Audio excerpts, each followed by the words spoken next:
I'm really excited for you all to see the first presenter. It's amazing. I just met him backstage. But yeah, it's Boogie 2988 gaming. This is not just the internet though. This is specific to online video. Check it out. Come on out, Boogie.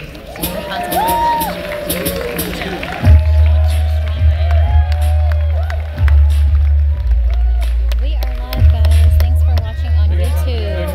Rocky Nash. All right.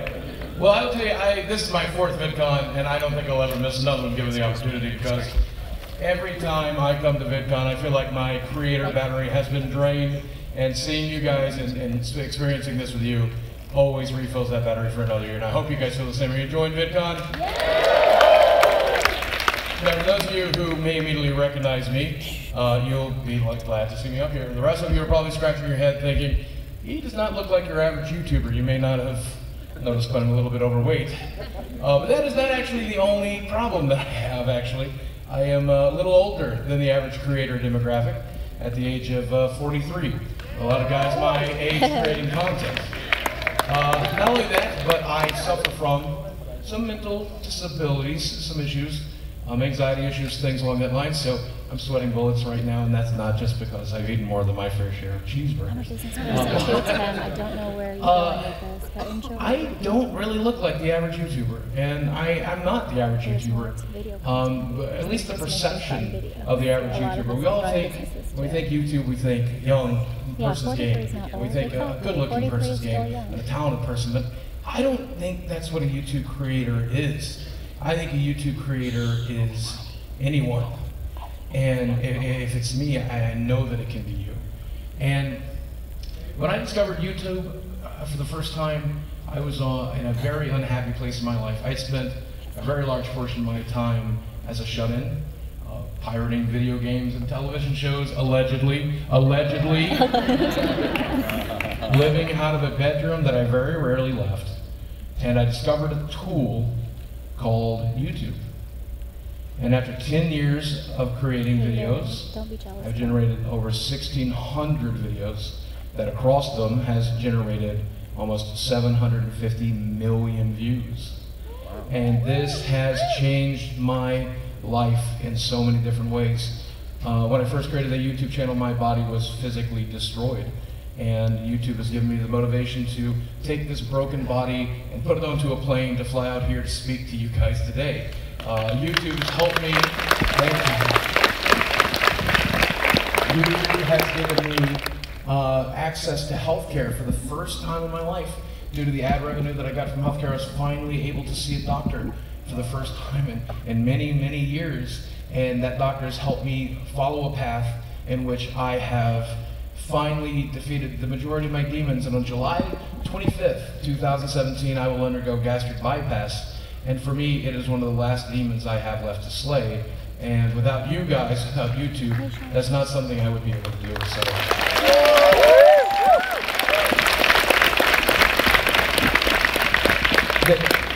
They told me when they asked me to speak here today, they said, we don't really care what you say. We want you to be informative or inspirational. Either way, it's fine. And I think the message that I absolutely want to leave with you is that I know we all have our demons, and I know we all have the things that haunt us, and I'm sure you can see many of the demons standing behind me that haunt me every day right now. And I promise you, YouTube is a tool that if you use it correctly and you try, you can help exorcise those demons from your life. You can use it to accomplish so much. You can use it to get a message out to the world and help them relate to you and help improve their lives. It can be used to improve your life. If you pour your heart into it, as I have over the last decade, if you reach out to the world, if you are genuine, you can use that tool to do just about anything.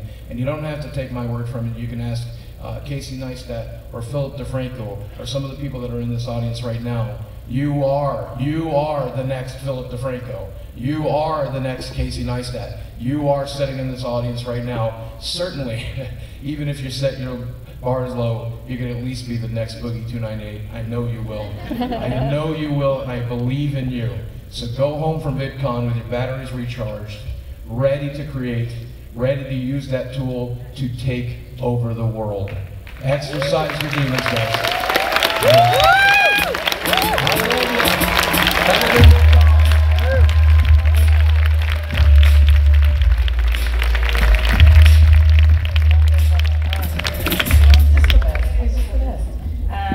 didn't know what I was going to say in these in-between banter periods, so I think I'm just going to use it as my free therapy. I wore this outfit today because it was like the one best outfit, and I'm like, I'm going to wear it, and people are going to love it. Thank you, right? It's pretty good. But it's also linen, so it's like so wrinkled constantly. So, you know, high highs and low lows. But that's sort of what VidCon has always been to me. High highs and low lows. So I hope you had a great time, and I hope that you got to meet your heroes, or at least the people that you admire, or even just your friends. But anywho, enough about me and my life. The next person we have coming up, they kind of spoiler alerted that, but I'll do my best. She is someone who is an amazing actress. She's a great host. She's a comedian. She's an activist. You may have seen her on The Nightly Show, or Broad City, or on her show Decoded on MTV. So give it up for Francesca Ramsey.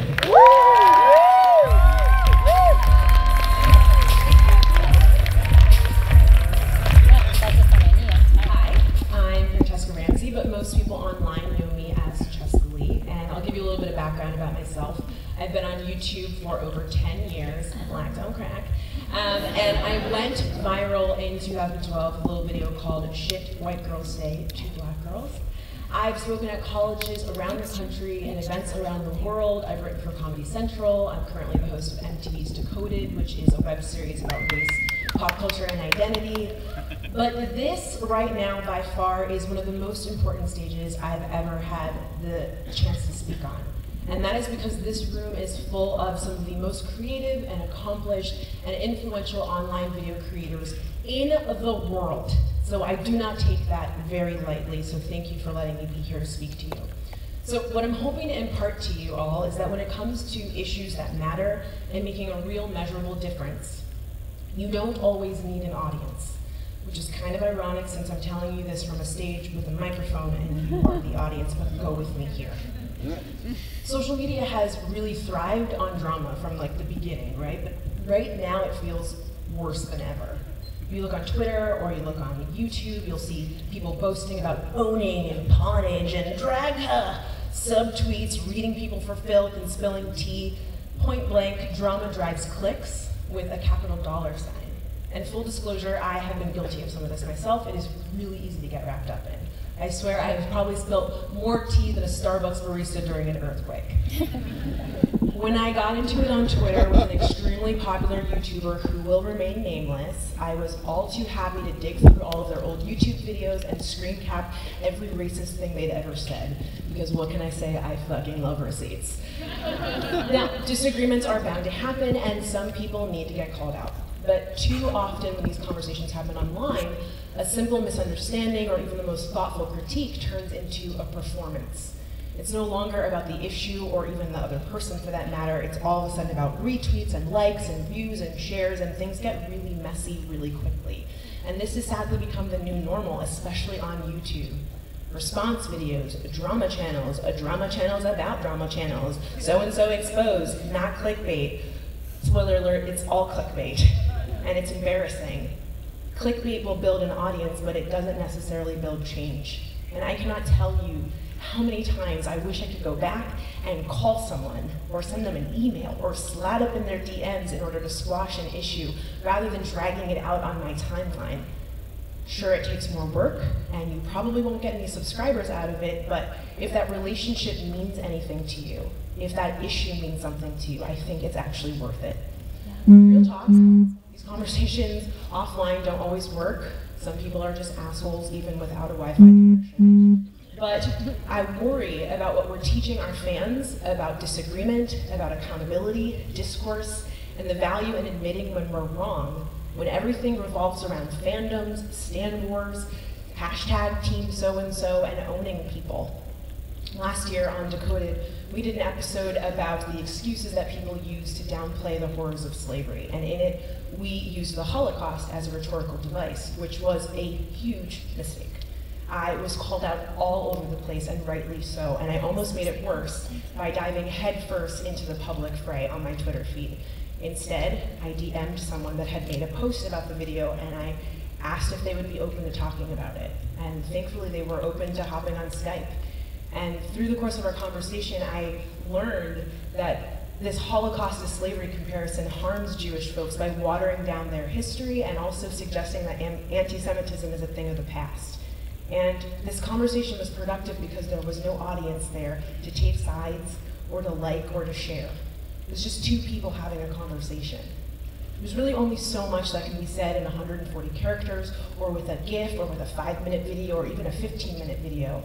We have to remember that there are real people on the other side of those screens. And maybe having these conversations offline, one-on-one, without an audience there, can help us better understand how to have them on a bigger scale. Thank you so much. Because we do have to be responsible with the power we're given with this Wi-Fi connection. We can't just talk about whatever we want. We have to respect people's feelings. So true. I feel like, you know, I often want to drag people, and I won't now. So we all learn. We learn together. Yeah, so VidCon it's 3 days, it's California. How you guys feeling about the weather? It's been good? Cheers, decent. Like, where is everybody from? Can I? San Diego! Los Angeles. I can't name all the states, but I would do it. Okay, like show of hands from Alabama. Wow, cool. I didn't think there'd be anybody. Alaska? Wow, what? Ooh, Hawaii? No, Hawaii. Okay, okay, that's fair. Mississippi? Alright. Minnesota. I am. I'm running out of states. Michigan? Okay, Michigan's like, yeah, you guys always show out. You all just have travel budgets, I don't know. Anyways, I'm not my dumb game. Originally from Kentucky, but I live in New York, so, you know, the whole thing. Also, I'm in Brooklyn, stand up. BK all day. But enough about me. Talking about travel. This next performer is someone who travels around the world making music with just him and his piano. So give it up for Dotan Negrin. That's Dotan, our buddy Dotan.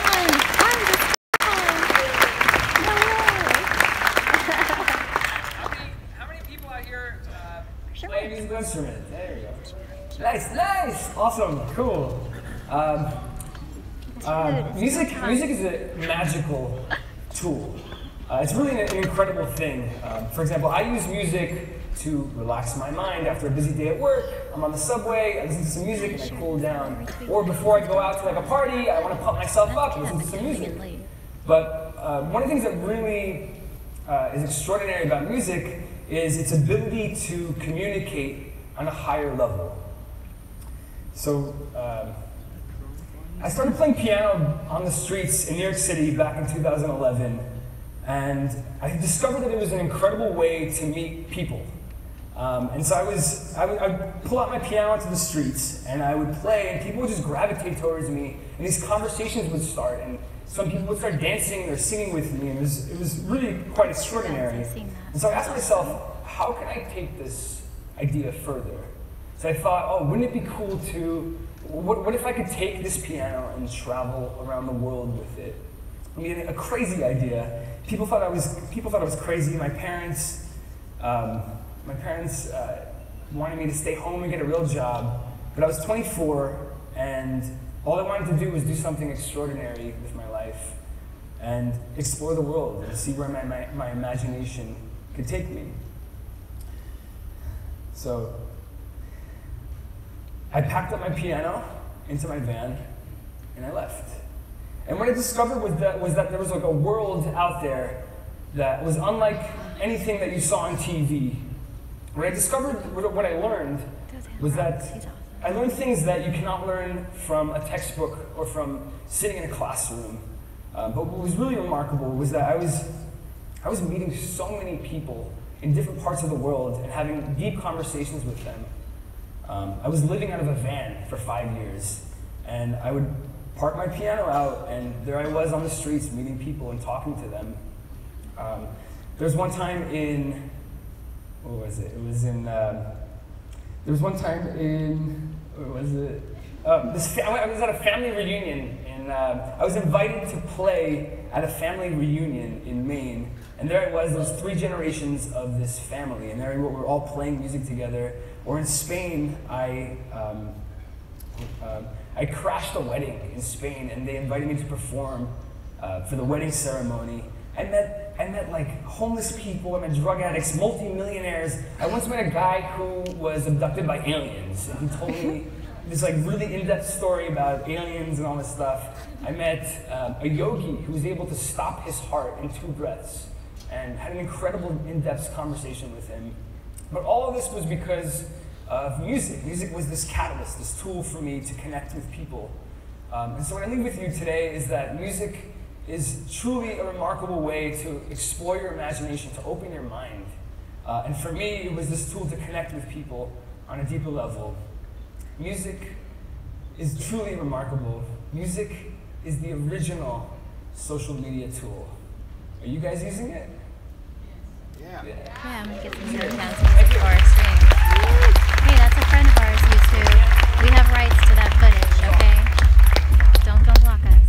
That's our friend Dotan, I know. I have approval. So, that was amazing. I didn't get to see him when he was in Brooklyn, but I did appreciate the footage. The next person who's going to come out is somebody I was actually on a panel with for the Ad Council earlier this week, and she's amazing. I will say that I have this tendency, and I think that we all do, when you attend events like this, to see someone that maybe you're not familiar with their content, and so you assume what they do.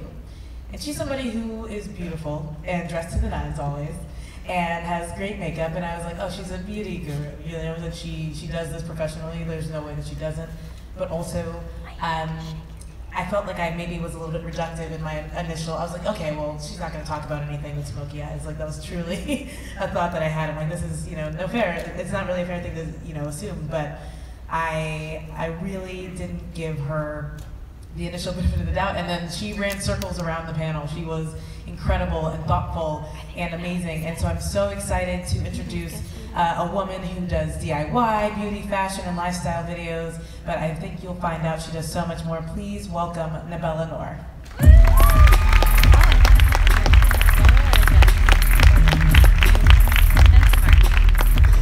Oh my gosh, how am I here right now? I cannot believe. Okay, so my sister was the commencement speaker for her graduation this year, and she took a selfie with the audience, and I really want to do that, so I'm like, let me just make this work. They're all different. Okay, guys, I need you to serve it. Okay, you guys, we're taking a selfie right now. All right. Smile! I'm short, so I only got half of you. So hello, hey guys, Kikobor. My name is Nabela Noir, and I'm excited to be here at VidCon talking with you all. Forget the phone. If you're wondering what I just casually asked you a second ago, I said Kikobor, which means what's up in Bengali. I am a Muslim Bangladeshi American YouTuber, and I'm here to talk about this wonderful world of YouTube and social media, and what I've picked up throughout my time as a creator. I've been making videos on my channel since November of 2013. It's been almost 4 years, and I've tried everything to get on that damn trending page. I've done the clickbait titles, the outrageous beauty DIYs, viral challenges, tag videos, and yes, even story times. Abducted by my Uber driver, maybe? No, not really. But I've tried it all.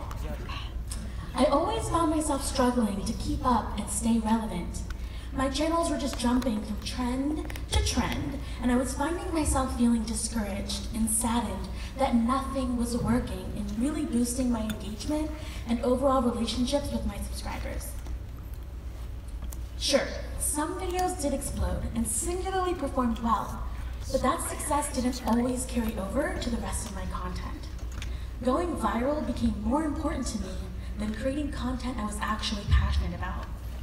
Getting big fast meant so much to me, and I felt like I was running a race towards success. I was drowning in a pool of comparison, and I didn't know what to do next. Discouraged and without a plan, I decided something had to change. I had faced a lot of rejection at the end of 2016, and I needed to pick myself up, look in the mirror, and remember why I started creating videos in the first place. I started making videos because growing up, I would have loved to see someone like myself in the entertainment industry.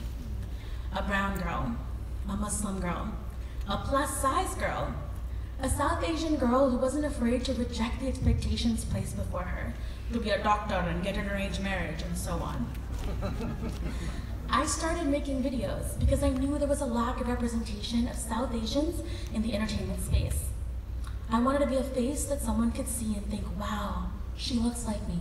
She has similar experiences to mine. She's doing her thing, and I can too. So I started making content that I was passionate about again. But this time, I gave all of me. The funny faces, the weird voices. I integrated Bengali and Hindi into my content, started creating skits that touched on my experiences as a South Asian American, a Muslim American. Skits that resembled families like mine, brown families and the struggles we face, the jokes we share. I began to use my voice and platform to speak on social issues that were hurting the Muslim community and South Asian communities. I hadn't done this before because I thought someone else could do it better. I also thought there was only room for one funny brown girl on YouTube. You know, there's Lily. And then in Hollywood, there's Mindy and there's Aziz. But was there space for Nabela? Once I realized how incredibly wrong I was to let myself think even for a second that representation should come with limitations or a head count, I dove into creating content I'd always wanted to create, and I haven't looked back since. So why am I telling you all this? What does my journey have anything to do with you? Why does any of this matter? Well, this internet world can feel overwhelming. Getting noticed or building an audience can feel quite daunting. And again, sometimes it seems like we have to jump from trend to trend to stay on top of everything.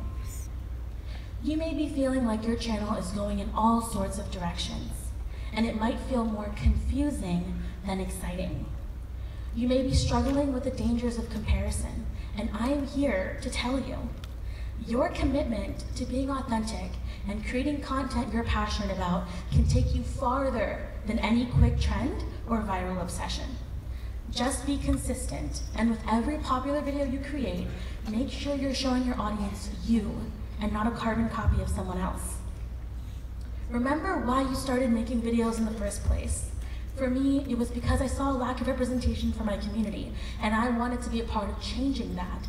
But you may have a different reason. So what sets your soul on fire? What are you good at and are proud to be good at? Keep doing that. No matter what, keep doing that. And lastly, you are you. There's no other you, and no one exactly like you. Cue Dr. Seuss. You have something to say. You have your own imprint to make in this digital space. There's room for all of us at the top, and I want to see you there. Just because someone is doing something similar to what you're doing does not mean that you cannot be doing it as well. Trust me, there never has to be just one voice or one face for any type of content or to represent any community. You are here, and you are here to stay and be heard, and I'm excited to be here with all of you and see you all shine. Keep shining, keep creating. I'm Nabela Noir, and it's been a pleasure.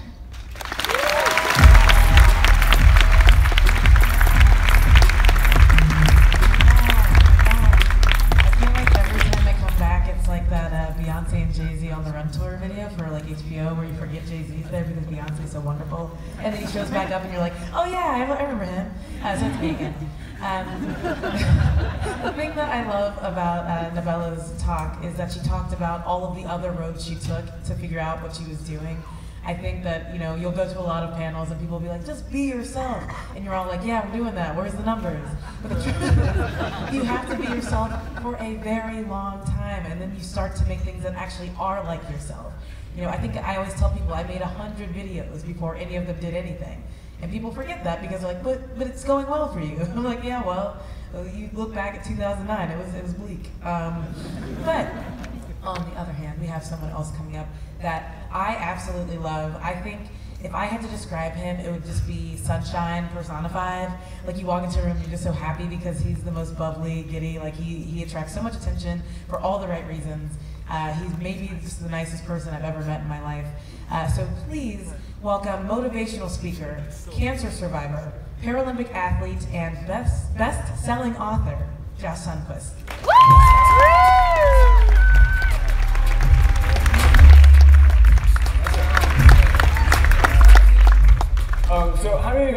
me, and when you go to the movies, you like to smuggle small snack items in your pockets, like to save money on concessions. Do you guys do this? Yes? Okay. So I'm with some of my friends. We were in a movie theater parking lot a couple years ago, and one of my friends pulls out of his shopping bag, not like small fun-size candy, but a 2-liter of Coca-Cola Classic. That's me. And I'm like, really? Like, look at our pockets. Like, what were you thinking?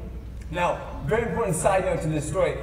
When I buy pants, I take them to the tailor and I get like the leg cut off and then get it sewn up because obviously I don't need the left pant leg.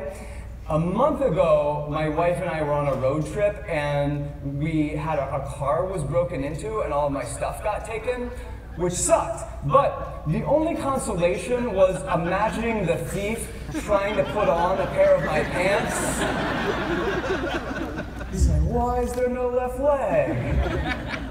Like, even if he, like ripped the seam open and then put them on, I feel like it's gonna look weird, like a regular right pant leg, and on the left side, a short denim cutoff leg. I feel like I should go to the police and be like, I have a description of your suspects. It's like half-face makeup, but on pants.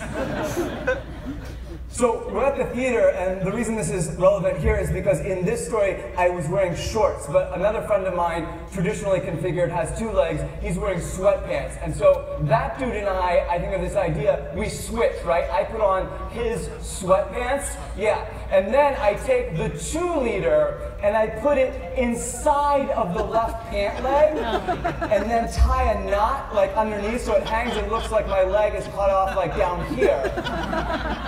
Yeah, and I'm thinking this is like the greatest idea of all time, obviously. And I walk into the theater lobby, like, yeah, and then I look down, and the 2-liter is just swinging. Just so not anatomically correct. And I stop for the person to tear my ticket, and I look down, and the 2-liter's just continuing, and people are staring, obviously. Don't stare at me, you know that's rude. It's not appropriate. And there's a security guard too, and he's looking, and I feel like he knows something weird is going on here, but like, what could he possibly say that would not sound so inappropriate? Excuse me, sir. I noticed that there's like a problem with your leg. Oh, yeah, thank you for reminding me. I lost my leg last week and I forgot. I came in the movies. I was so happy for a moment. And so, so we went into the theater, and I pulled a 2-liter out of my pants, and cups, and my friends and I, we shared Coca-Cola Classic. But I just love thinking of that security guard, because like, if he thought there was something weird before, when I walked out 2 hours later with a leg a foot shorter,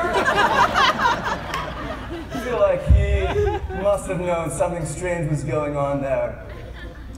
So that is, on the surface level, obviously a story about how what I've lost, that is, I lost my left leg to cancer when I was a child, what I've lost allowed me to smuggle a 2-liter into a movie theater and share a Coca-Cola Classic with my friends. But I think that is also a really resonant metaphor for my life, because it's what I have lost that has given me something to share with my audience online. So my question for you this afternoon is, like, what have you lost? Like, what do you feel that you are missing from your life or from your background? Like, what is that thing that you maybe feel insecure about or like don't want people to know about you? Because what I want to suggest to you is that, like, when you're trying to brainstorm content rather than thinking like, what about me is awesome? Like, how can I capture that in video? Think, what about me is the thing I actually don't want people to know about, and find a way to share that. Because when you do that, like when you can be authentic, when you can be real, when you can be vulnerable with your audience sees that and they say, oh, like, I'm not the only one who feels that way. I'm not the only one who feels like they are missing something in their life. In other words, when you can share, when you can connect with your audience in that way, you show them that they are not alone. Thank you guys very much.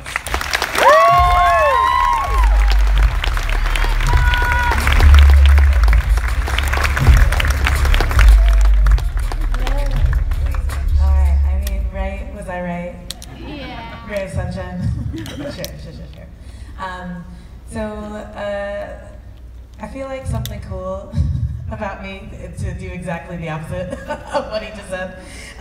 Something cool about my life that I got to experience recently was going to France. And it was my second time in France ever, but I was in like the south of France, so I felt like I was in a P. Diddy music video the whole time. I was like, oh man, we made it. Had I made it? I don't know. The narrator asks, did she? But it felt really great, and I feel like the feeling that I got being there, getting to sort of experience things that I'd never experienced before, and also being with people who are super cool and they can vlog really well, and they're like super famous and amazing, and just like sort of like standing in the shadow was like the best, one of the best experiences of my life. And so, as a weird introduction to someone who I believe is a great blogger, who I would love to stand in the shadow of his amazing glory, this is somebody that you might know from Snapchat for some finger drawings.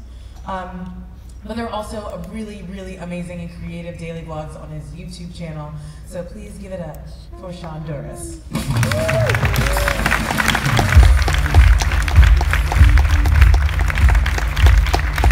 What's up, guys? So I am a professional fun haver. What's a professional fun haver? Let me show you. Roll the video. That's his job. He's a professional fun haver.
They make Snapchats, they make YouTube videos, they travel, they have fun, they speak, they inspire, all that cool stuff.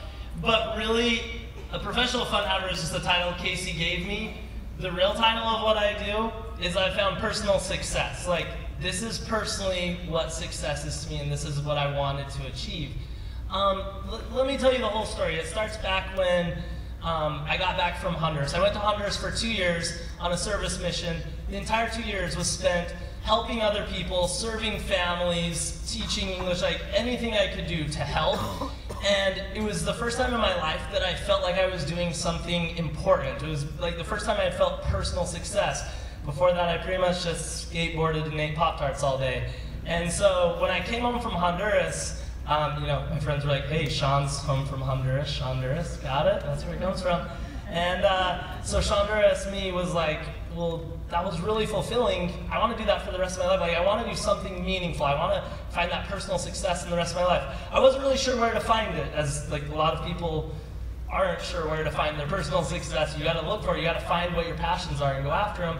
I wasn't sure what that was, so I just did what my parents told me to do when I went to college. College was great. I went to school for business and all this stuff, and that's when I had my first opportunity to run a business. I bought a skate shop because I love skateboarding and snowboarding, as you can tell. And the best part about owning a skateboard and snowboard shop is that like nobody would come in. I'd just hang out all day and watch skateboard videos. The worst part about owning a skateboard snowboard shop is that nobody would come in all day. I would just kind of watch skate videos. So first business was pretty cool, but it wasn't very successful. From there, I was like, okay, internet, that's an important thing. Like, I gotta figure that out. I started my first online business using Facebook, and I was going to sell skateboards and snowboards, but it wasn't the right fit. Like, I still had that demographic that didn't have money, so I started selling jewelry to moms on Facebook. Remember moms took over Facebook a couple years ago and then never gave it back?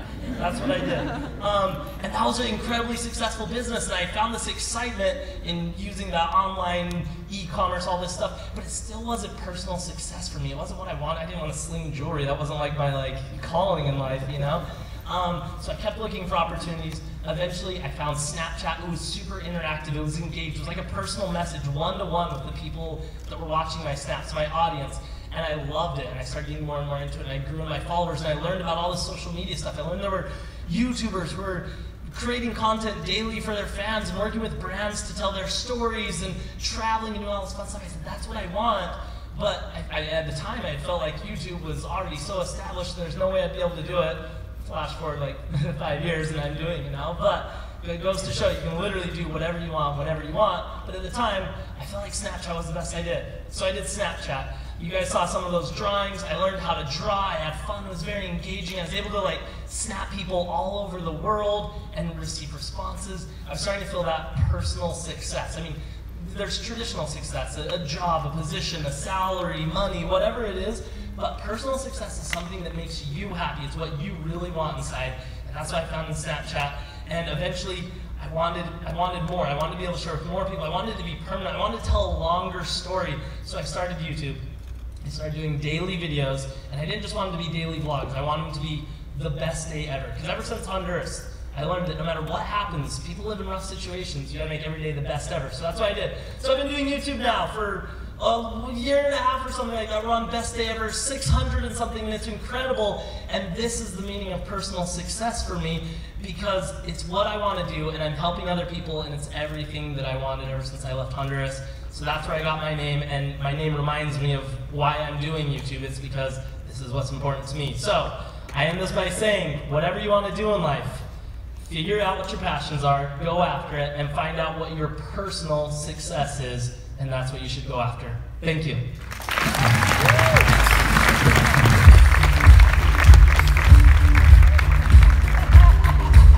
I just ran right into him. It's totally normal and totally good. He's a professional fun haver. I'm a professional anxiety haver. I think this is all going awry and it's going great. I'm like, oh my god, but what if they like tweeting about me? Actually tweet about me or tweet at me. Add a kid, obviously. Do it. I'm a narcissist. Yeah, so the thing that I've been enjoying about all of these talks is that you can tell that not everyone has the exact same journey of getting to this. There are some people who literally woke up and they were born to be on YouTube and everyone just subscribed. Something in the algorithm was like, yes, lift them up. There's a lot of us who are just all right, we'll just do this for a bunch of years and get it together. And I love that Sean was talking about how, his experience in Honduras really did inform his journey. So it's pretty cool. Well, the next person is someone who actually moderated a panel that I was on earlier today. You were there. It was the Futurist female panel, which was a lot of fun, and honestly went off without a hitch. No anxiety there, so killing it. And she's somebody that I look up to. If you don't know this about me, I actually used to write for Fusion, which is, well, it's a lot of things. But part of it is definitely a website and it's journalism, and it was a very challenging position, but it was rewarding because you got to see the work every day. And I think with YouTube, you often just see the results. But with writing, you see there are moments where people are sitting in the bathroom screaming to themselves about how they haven't just gotten the right story together, or they had done research for months to tell a good story. And someone who I think tells us the truth and tells us the stories in really, really amazing, inspiring ways is one of the main host and producer of the largest online news show, the Young Turks. Give it up for Anna Kasparian.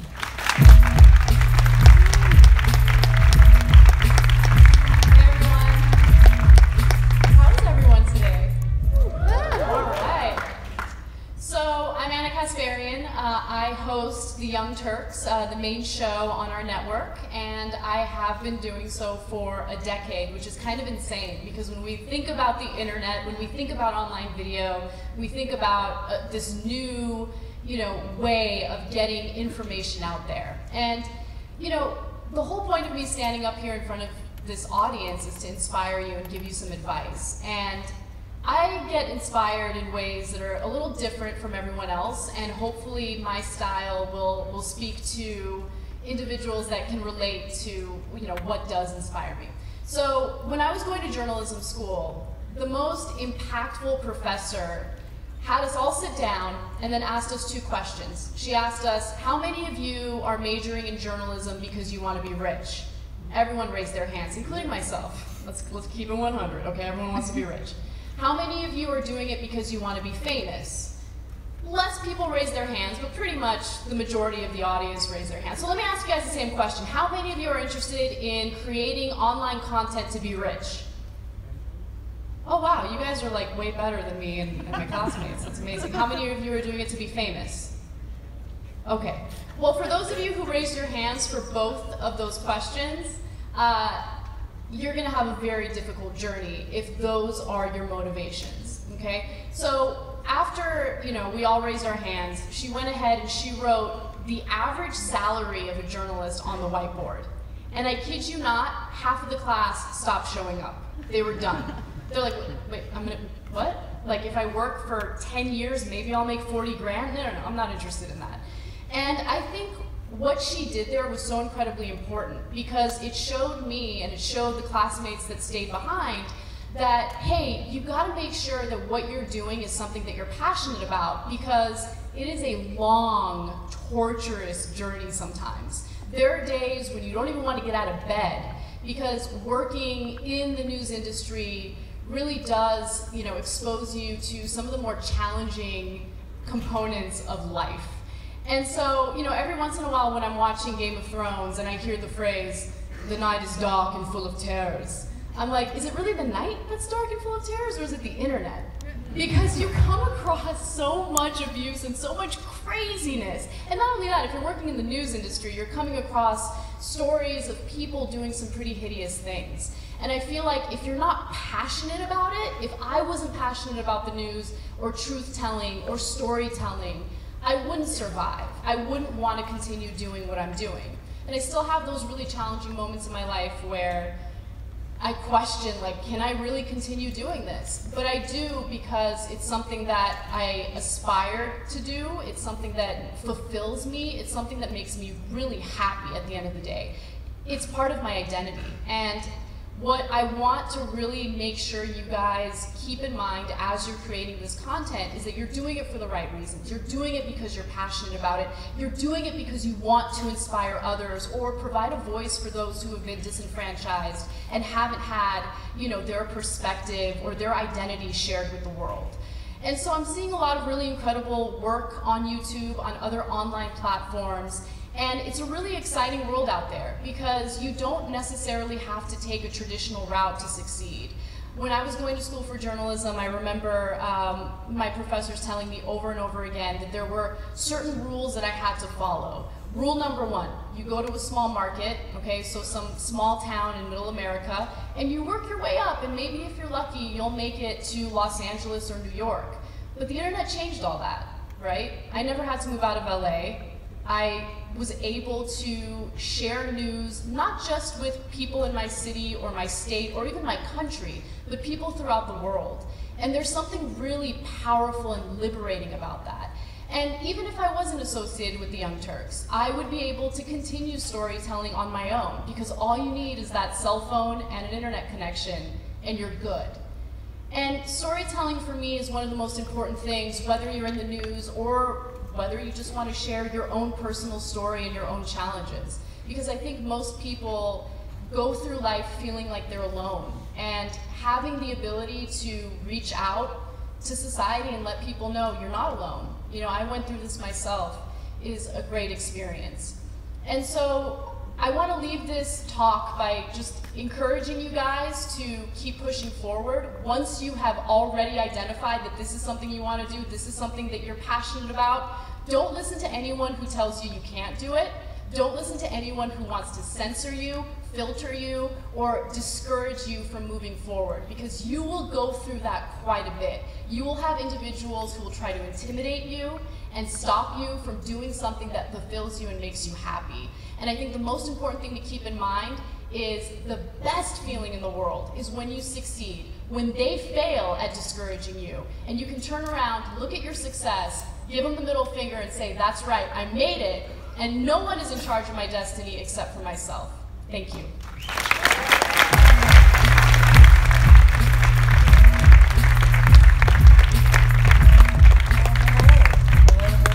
I'm back again, Jay-Z. That's like the worst joke ever, and I'm glad you guys are laughing at it.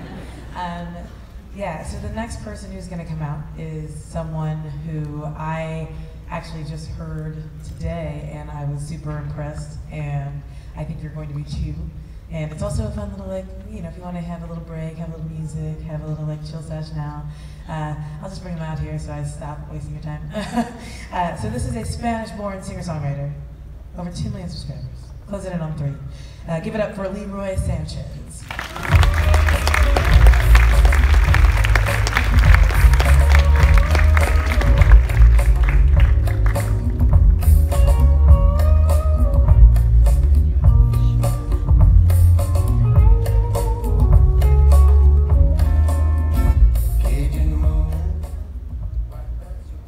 Hi. This is intimidating. This is an original song called Don't Let Me Down.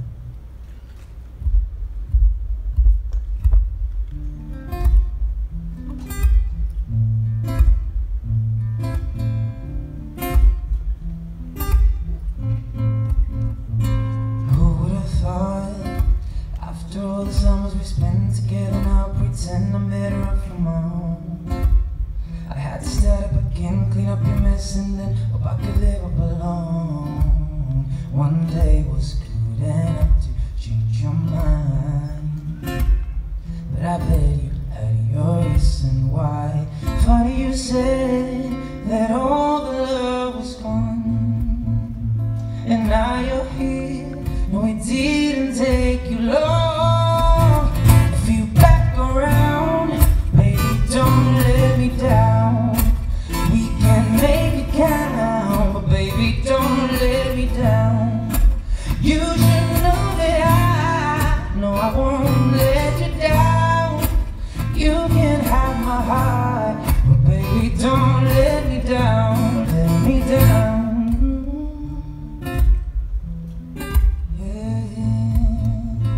What do you think? I ain't gonna walk away from us, not today. Cause love, it ain't just a thing. It takes more to break more than a dumb mistake to forget everything. We built a kingdom, darling, you and I. And I won't leave it all behind. So if you ask me how to make it like before, just be faithful, that's all I'm asking for. If you back around, baby, don't let me down. We can make it count, but baby, don't let me down. You should know that I won't let you down. You can have my heart, but baby, don't let me down, let me down. Turn around this tainted love, throw the past out the door. Not a single bad intention, no more questions asked, no more. I came back for you, so now please don't let me down. If you back around, baby, don't let me down. We can make it count, but baby, don't let me down. You should know that I won't let you down. You can have my heart, baby, don't let me down. Let me down, but baby, don't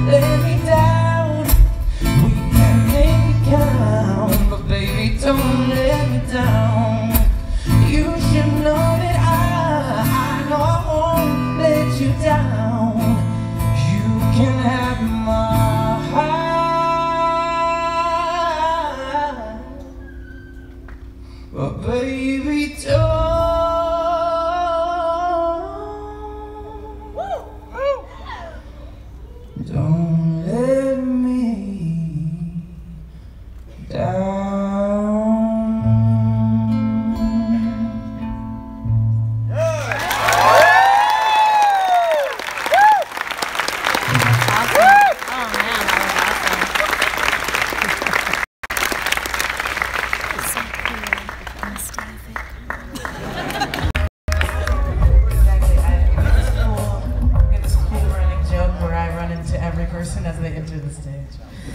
It's not true, they don't know about it. Also, I feel bad because my voice sounds terrible and you just had to listen to him. Like, you come up here and like hit me. Like, it sounded so beautiful. I was up backstage like fanning myself, like, okay, well, get back up. All right. I should have done a live reaction video. Like, what was I thinking? So our next guest is someone that I love who's so funny. She does comedic content, like sketches and storytelling, and also wears hats like so well. Like, I can't wear hats this well because my hair is the size of Texas. So it just looks silly. I look like Sideshow Bob, but you know, we try. Well, so enough about me and my hair problems. Give it up for Foxy, real name Jade.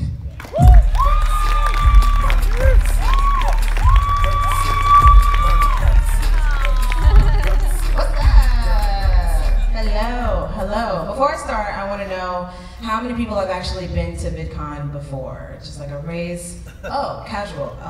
So everyone that just had their hand raised right now, y'all got money, huh? This is expensive shit. If I wasn't invited, I would be home watching on the live stream, just like all these other people are here. One thing I noticed about VidCon also is that VidCon is the only place where you will ever be terrified of a tiny little 10-year-old white girl. If Joey Graceffa is in the room and you're in the way, you're getting that ass beat today, man. Sorry. And don't look at me like a pack of them because, you know, they're just gonna come right down the hallway looking like straight out of Yogurtland. But no, let me actually get to the point of why I'm here today. Stop playing. My name is Jade. I have a YouTube channel where people call me Foxy or Foxy Hot Mess. And thanks. Thank you. So I have a YouTube channel, it's a comedy channel. I also have a podcast, Do Not Disturb with Jade, iTunes, SoundCloud, get that. And if you can't tell, I make a lot of jokes. It's kind of what I do, it's kind of my thing. Which is how I knew pretty early on what I wanted to do with my YouTube channel because it was just something that I had pretty much done my entire life. I have been on YouTube for 6 years, on the YT for 6 years. I've been taking YouTube seriously though for the last 3. Difference.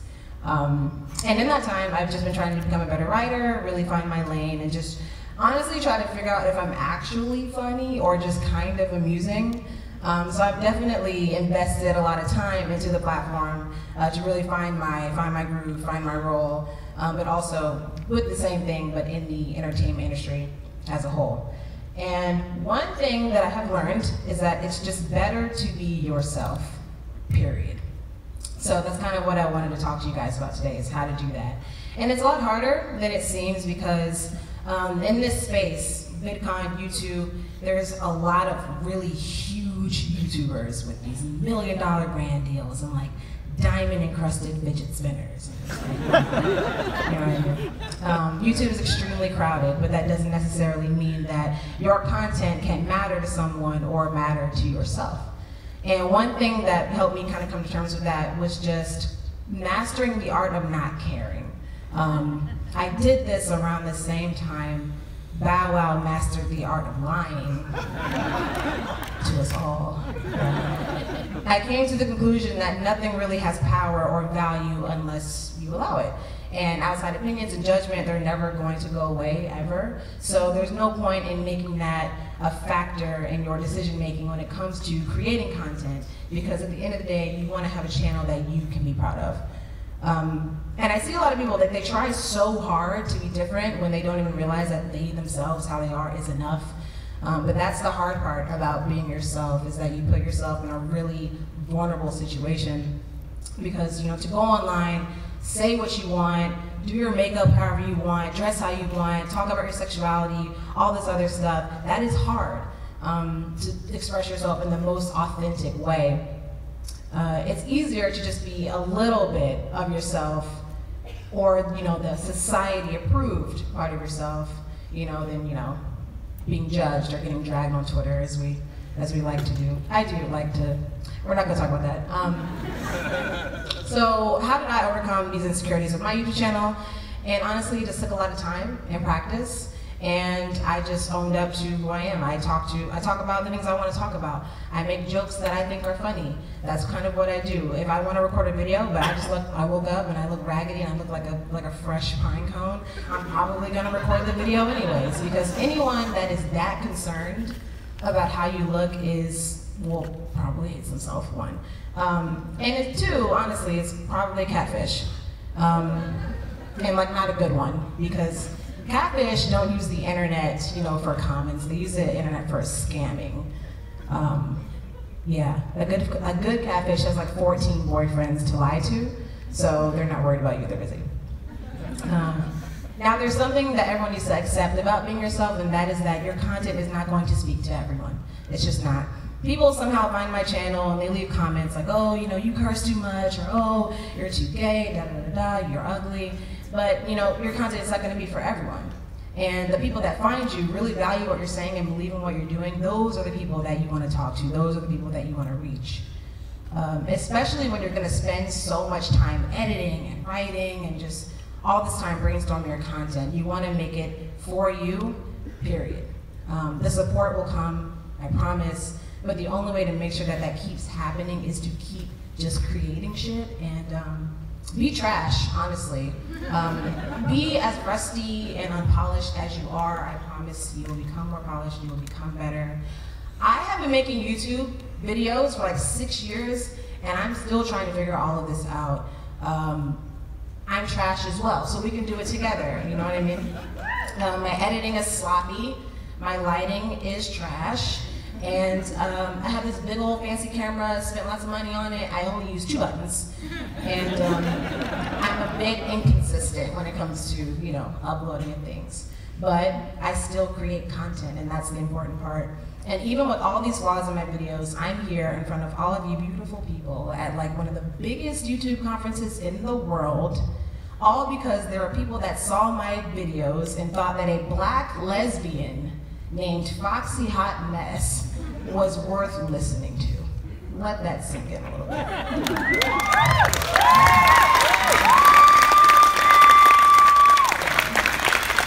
Thanks. I am not a super popular YouTuber. I don't have a book. There are a lot of times where I did feel like I didn't belong here, and it just seemed like everybody had everything figured out. But that was because I don't know, I didn't have confidence. And I came to terms with the fact that there are people that do find my content valuable, and that my content doesn't matter to them. And it took understanding that, because when I would talk to them, they would let me know, Jade, I watch your videos because you're an actual real person. And when you're a real person in your videos, when you're genuine in your videos, it resonates. So my content resonates with black girls, my content resonates with queer people, my content resonates with women. And I'm okay with that. It may take a little bit longer to get to the top, but at least you knew that you were there. You were you the entire way up. So, in conclusion, I encourage all of you to make trash videos and be authentic people, because YouTube needs more storytellers. We need more actually funny comedians. No shade, I promise. We need different types of beauty people showing me how to contour the back of my neck and my thigh meat situation. We need more original content from original people. So support your creators of color, support your LGBT creators, support women, but most importantly, above all, subscribe. Thank you.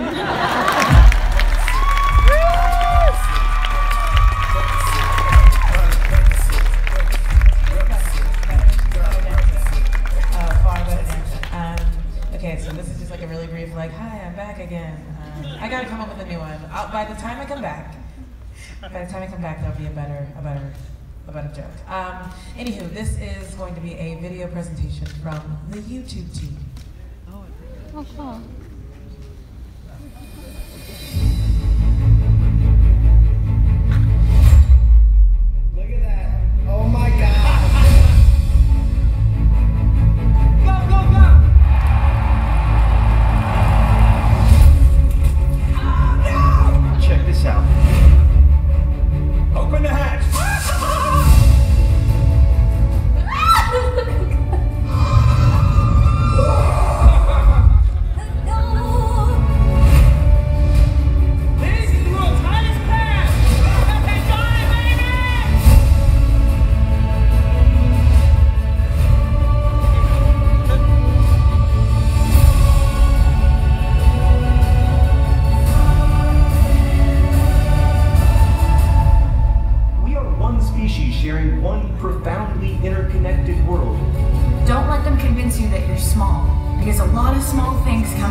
love is love is love is love, cannot be killed or swept aside.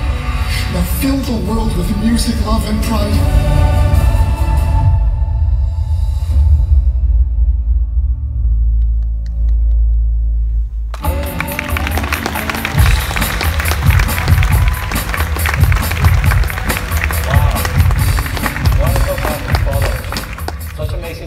And storytellers. My name is and I'm Vice President of Product at YouTube, looking after our mobile apps, our desktop, and living room experiences, as well as our growth, community, and live streaming initiatives. Who here is a YouTube creator? Please raise your hand. Oh my God, I'm impressed. It's a privilege to be here in front of you all, guys. It's pretty amazing the work that you do, and we're very happy to support you in every way we can. This is my first time here at the creator stage, and it's a big honor. Today, we're going to talk to you about some of the things that we're going to do to help you grow your careers as YouTubers. We hear amazing stories from creators who are telling us about their journeys, from when they started uploading a video to how they build their communities and how they grow their business. And we want to share some of the projects that we're working on to help you achieve exactly that. To go from sitting here in this audience to standing at the VidCon stage. So I'm very fortunate to work on a product that I love and use every day. I grew up in Caracas, Venezuela, and I moved to the States a few years ago. And YouTube is my link. It allows me to stay connected to my home country. I can watch videos, I can enjoy the music, and things that remind me of my childhood.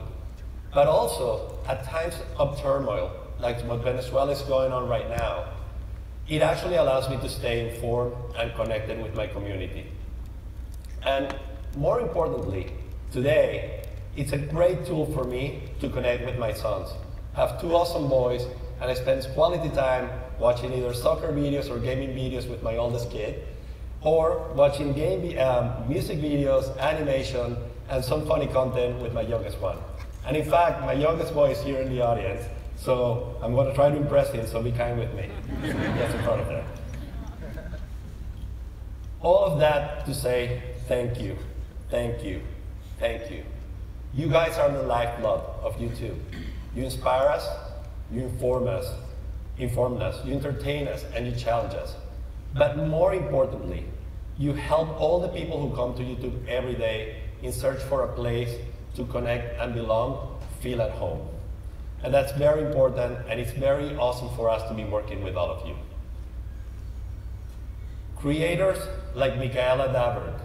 Michaela is 18 years old. She was born in Michigan with a condition called osteogenesis imperfecta. That means that her bones can break very easily with the slightest pressure. With her condition, it was really hard for her to develop a lot of childhood friends.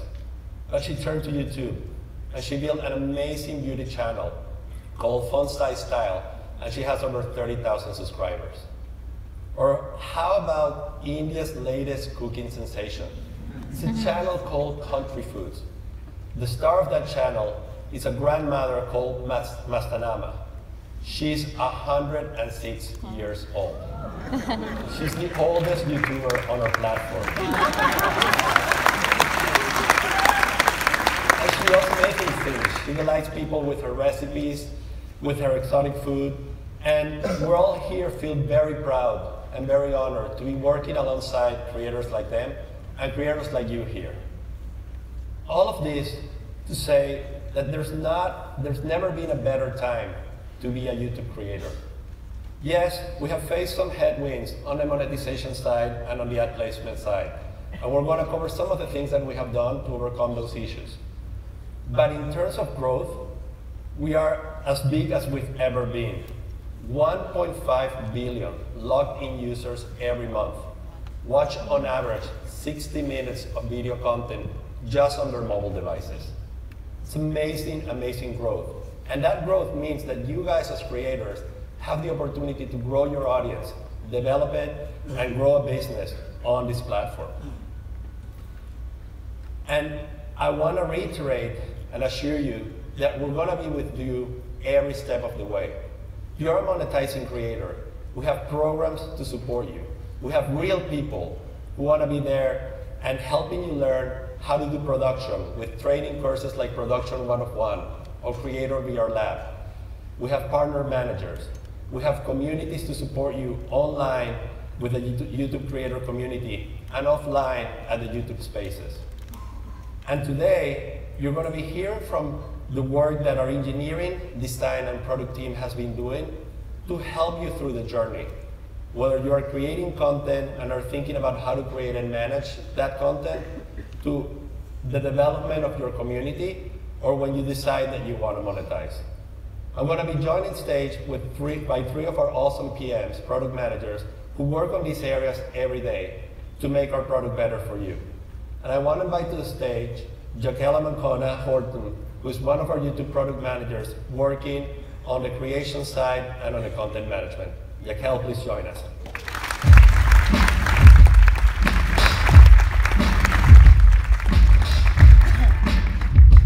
Hello, everybody. Hope you're having an amazing VidCon. Oh, yeah. So in my job, I get to work with creators like you all the time, and you continuously inspire me. You guys have to balance so much. You act, you produce, you direct, you edit. There's so much that you do in just 24 hours. Somehow, you make magic with it. So our job as YouTube employees is to make sure that we take as much work off of your shoulders as possible and make it easier for you guys to create. So today, we're going to tell you 2 ways we're aiming to do just that. First and foremost, our most important job is to make sure that we showcase your videos in a beautiful way. Why should it matter if you shot them on your phone or a DSLR, in vertical mode or horizontal mode, 16:9, 4:3, it shouldn't matter.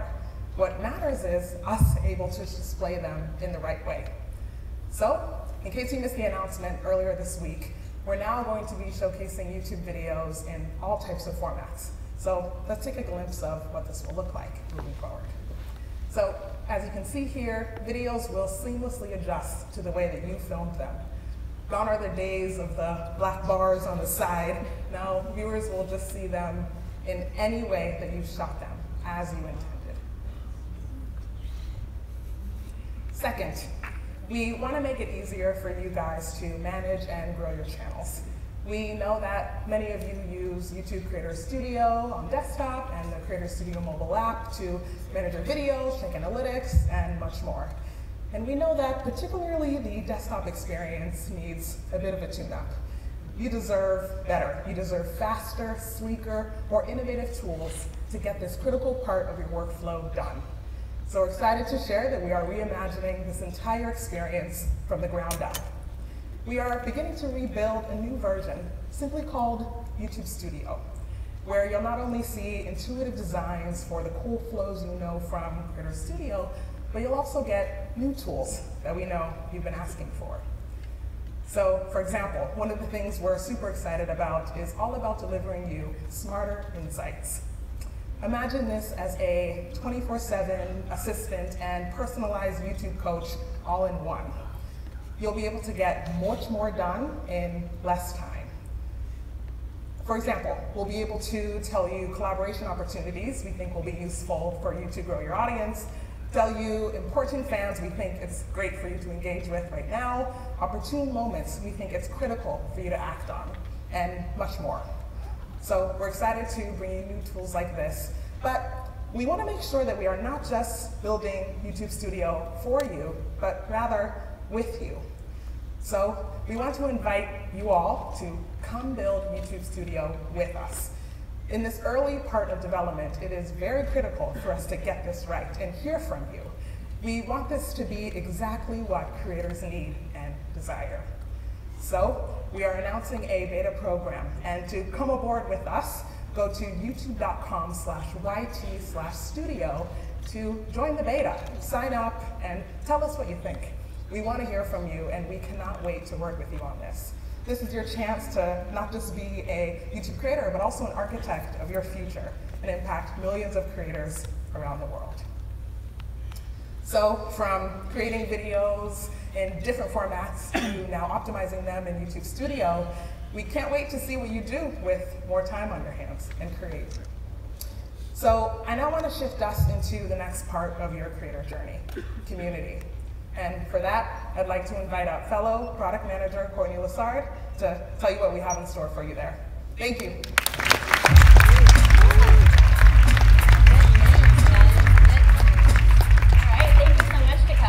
My name is Courtney, and I work on building the tools that you need to engage your audience. And this is a really big focus area at YouTube because your relationships with your fans are what make YouTube special and what make it unique. And so a big part of connecting with your audience has been YouTube comments. And we certainly know that YouTube comments are not perfect, and we know that we have a long way to go. But we've been getting a lot of great feedback from you guys, creators. We rely on your feedback to help make it better. So I want to share with you some of the ways that we've been working to improve comments since we last met at VidCon last year. So the first area that we focused on is helping you show love to your fans. A few months ago, we released a new feature, Creator Hearts, that lets you acknowledge the really great contributions with your audience in a fast and easy way. So with just one click, you can show that you love a comment that your fan left. This is something that only creators can do, so it's really special, and fans love this personal attention. We also gave you the ability to pin comments, so you can pick your favorite comments and pin it to the top of your feed for all of your audience to see. So what have we learned since we launched? Well, we learned that viewers love these features. Every time you heart or pin a comment, that viewer is sent a notification, and they open those notifications at a rate that's 3 times higher than the average YouTube notification open rate. So again, the personal attention really brings them back to your channel. And we also learned that you guys have been using this feature a tremendous amount. So you send over 1.7 million hearts to fans every day. And every time a comment is seen on YouTube, 10% of those views include a creator pin comment. So we're really excited about this growth and really looking forward to see where these features go in the future. But in addition to showing the love, we also want to make sure that you can control the tone of conversation on your channel. And so we launched the ability for you to add additional moderators to your channel so that you can give your trusted community members or staff the ability to help you moderate so that you can scale faster. And we announced a new feature that you can choose to opt into to hold potentially inappropriate comments for your review before they're published. So again, we've been getting a lot of feedback from our beta creators, and they've been helping us shape this feature, and over 85% of those beta creators have said that this feature is working well for them. So we're excited to continue rolling this out in the coming months. But we've also been working on some new stuff that you guys haven't seen yet. My team's been busy. One area that we want to tackle is helping you better understand what your audience is saying. So if you have a popular video, you might have a couple thousand comments on that video. It's really hard to read everyone, remember what's been said, and sort of pull out the insights and those common topics of conversation on your video. But we're YouTube, so we can make that easier for you guys. So we're working to make comments a lot smarter. We're using machine learning to automatically group comments that are on the same topic, so that you can see what your audience is saying at a glance. So it's been a long time in work, but I want to show you guys, give you guys a sneak peek if you want today. Does that sound good? You want a sneak peek? Right. So I have one of my favorite creators, Andrew. He makes creative music on his channel. If we can switch to the video, I want to show you what his comments look like in this new world. So here's a video. The premise of this video is he raps an entire song without using the letter E. You can see his fans are talking about it. This is really hard to do because it's the most common letter in the English language. But his fans are also talking about a couple of other things. So here's rapping without the letter E. They're talking about this guy, Georges Perec. He is a French novelist. He wrote an entire book without using the letter E. I did not know this until I read the comments on Andrew's channel. And his fans are talking about the note E. This one I was like, this one's kind of weird. Why is this here?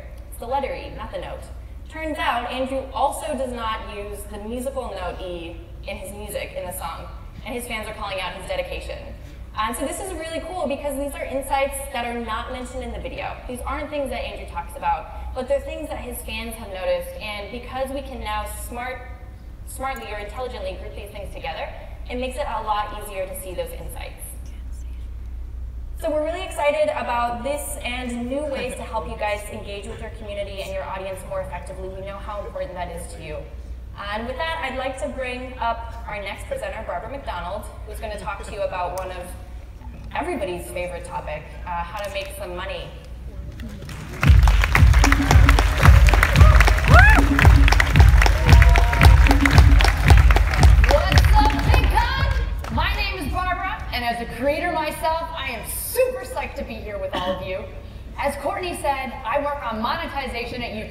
which for most of you means ads. Ads obviously have been our bread and butter for a long time. They've helped fuel the platform with millions of creators around the world, many of them just like you, so you can earn money for your creativity. Now, earlier in the year, we faced a situation that affected many of you. Ads were being placed where they weren't supposed to be, and as a result, some of our advertisers paused their spend. I'm sure some of you saw your revenue be impacted by this. The good news is that we are now in a much better place, and more advertisers are investing in YouTube every day. But this whole experience just reinforces that we need to do a better job of giving you different ways to make money on YouTube. So today, I'm going to talk about a couple of things that we're up to. The first helps you do direct sponsorship deals with brands. These collaborations are an awesome source of revenue for creators. We just conducted a major study and discovered that 21% of viewers are more likely to purchase from a brand if it's been featured in a creator's video. We recently acquired a company called FameIt, which helps creators of all sizes form partnerships with brands that fit their identity and content. Thousands of today's top brands have hired creators through FameIt. In fact, each of the top 500 brands have hired an average of 28 creators. And as we bring more brands onto FameIt, there will be even more opportunities for all of you. Beyond brand partnerships, we're also super excited about Super Chat. So when a creator is live streaming and chat is just flying, fans can purchase Super Chats, which are highlighted, fun chat messages that stand out from the crowd and get pinned to the top of the chat feed. Not only do fans love getting recognition from their favorite creators, but creators earn extra money from these Super Chats. Over 65% of channels using Super Chat have more than doubled their income while live streaming. In the past 5 months since launch, we have been amazed by the different ways creators are using Super Chat. It's true of top creators like Typical Gamer, who earned $4,000 in 90 minutes of playing Grand Theft Auto. And rising creators like Clintus TV earned $900 on a shopping trip to Target. And even April, our favorite cream giraffe has raised tens of thousands of dollars for her home, the Animal Adventure Park. Now, what I have heard from creators is they worry about enabling Super Chat. They don't want their fans to think they're greedy. But overwhelmingly, what we actually hear from fans is that they're looking for exactly these ways to engage with their favorite creators. They want this feature actually more than some creators do. So Super Chat is already available in 21 creator countries. And today, I am happy to announce that we are now launching in 17 more countries. So these are just a couple of steps that we're taking to help all of you diversify your income and earn more money. Check out FameIt and Super Chat to boost your YouTube revenue. And now let's bring Manuel back up.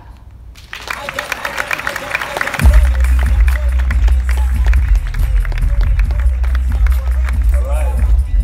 Thank you, Barbara, and thank you, Connie and Jaquel. Let's give them all a round of applause again. We're very thankful to be working with you as creators. You have been sticking with us, you challenge us to do better, and you remind us every day how awesome it is to come to work at a platform with so many inspiring people. I hope all the things that we shared today, whether it was Super Chat, or the comments topics, or the YouTube Studio, or the Flexibles Player, remind you how we're committed to make YouTube the best platform for you guys as creators. Whether you have 10,000 subscribers or 10 million subscribers, whether you're just starting in life like my son, or whether you're 106 years old and want to be a creator, we want to be with you, supporting you every step of the way. Thank you very much.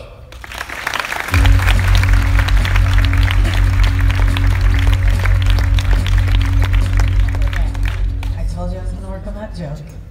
So let's just see if I master it. All right, so instead of it being like Jay-Z popping back up on the run tour when like Beyonce goes away, it's a little bit like something that you don't want to see all the time, but you don't know how to stop. Like when somebody goes live on Instagram and you're like, I don't care, stop telling me. Why don't they let us disable that? Does anybody know? I don't know. Like I just really don't ever care. Like we're all alive still, right? Right? Cool. Anywho, well that was a fun segue. Just up here riffing, y'all. The next person who's going to come up is this wonderful woman.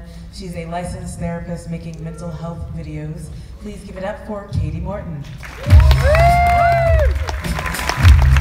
Hey everybody, how's it going? I promise to try to keep this light and exciting. Mental health is cool, am I right?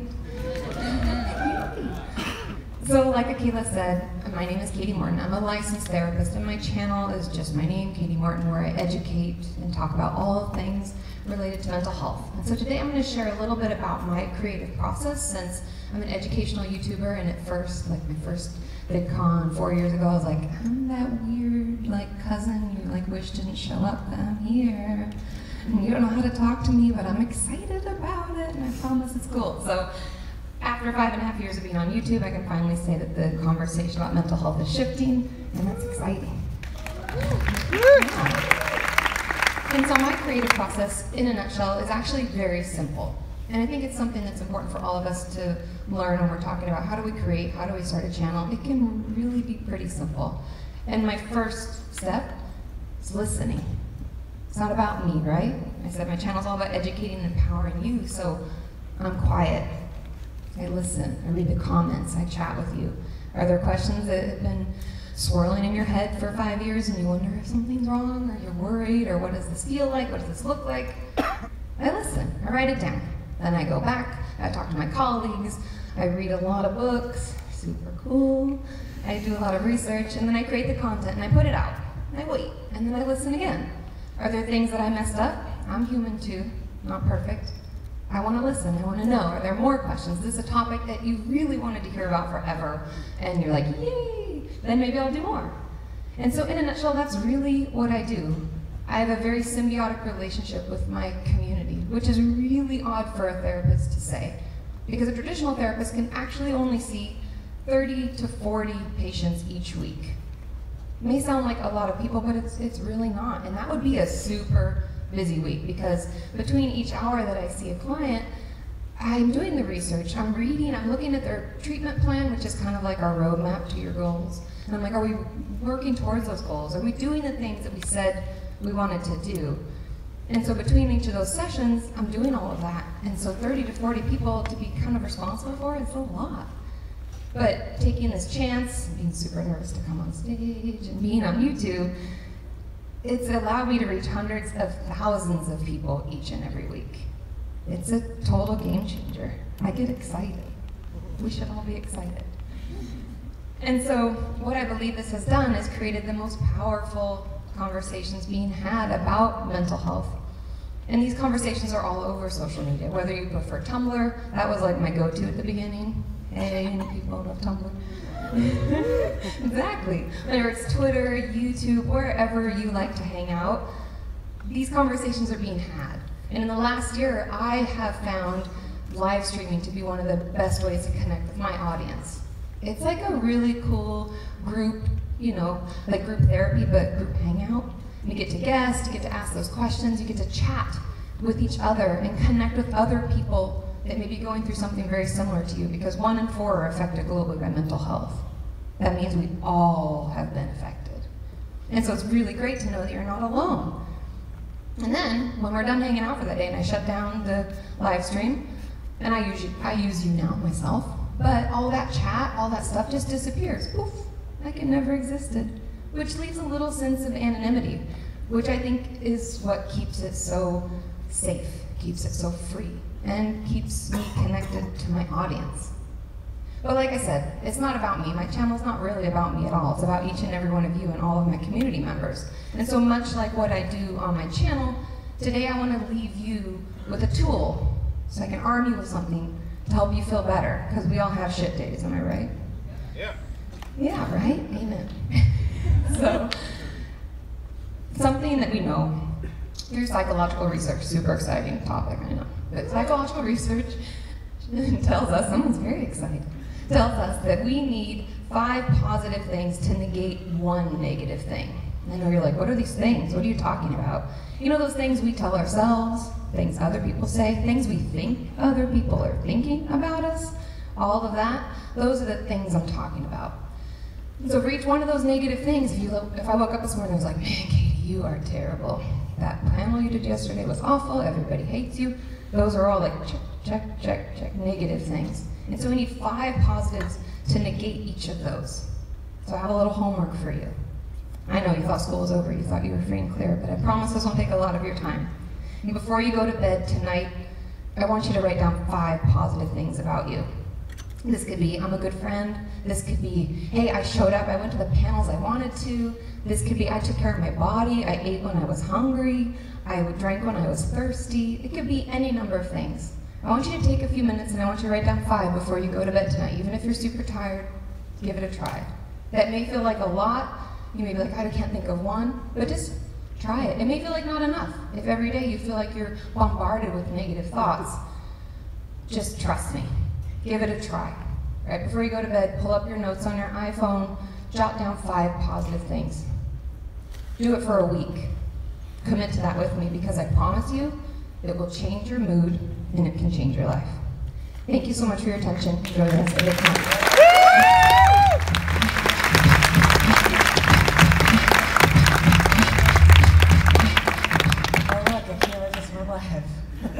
But you can't swipe it away, you just gotta deal with it. How's everybody feeling? We good? Are we awake? Are you cold?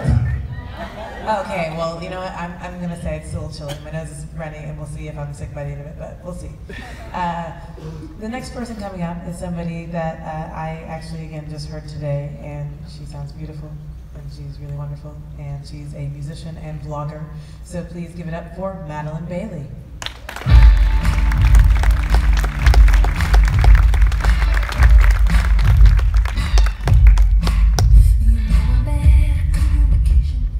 Hey, VidCon. There's so many more of you out here than I thought there were.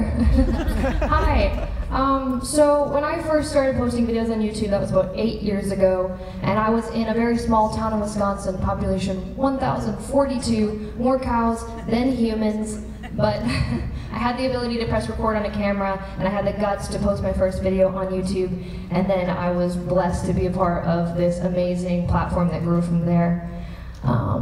But the thing that I've always wanted to do with my music, and I think the unique thing that music can do, is cut through all of the loneliness. I mean, there's probably 1,000 people in this room right now, and I bet you a bunch of you are on your phones right now. We're all together, but we're separate in today's era of technology. And technology is beautiful and amazing, and it's been able to help me get my music out to the world. But what I want to do with my music is to help people feel a little less alone. And this is a song I'm really excited about. It's the first time I'm debuting it, so it's called Need a Hand.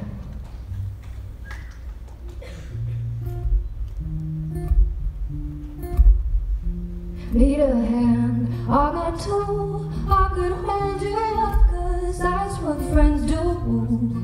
2 legs, 2 arms and a heartbeat that loves you. Oh, oh, 'cause I got you. Oh, oh, oh. Give me quality over quantity. I'll trade the bullshit in for some honesty. I want a friend who will tell me when I got food in my teeth. And yes, you look fat in that dress, it's weird that you exist. I found a human that I wanna do stuff with, and I can make fun of you. Yeah, you know that it's cool. Anybody else tries to, I'm a Bruce Lee, a fool. Oh, oh, oh, oh. 'Cause I don't know where I'd be without you. Probably on the couch, I'd never leave the house. I don't know where I'd be without you, Need a hand, I got two, I could hold you up, 'cause that's what friends do. 2 legs, 2 arms and a heartbeat that loves you. Oh, oh, 'cause I got you. Oh, oh, oh. I never thought I'd be speaking about us in poetry. Just a be, but you know, I do that shit for free. I never thought I'd find another mind that's twisted and crazy and messed up his mind. We'll have to be friends to the day that we die. Call it a friendship, call it a bribe. Cause you're ridiculous, offensive, inappropriate, and yeah, you know that's a terrible idea. When should I be there? I don't know where I'd be without you. Probably on the couch, I'd never leave the house. I don't know where I'd be without you, be without you. Need a hand, I got you, I could hold you up, cause that's what friends do. 2 legs, 2 arms and a heartbeat that loves you. Cause I got you, oh, oh, oh. Cause I got you.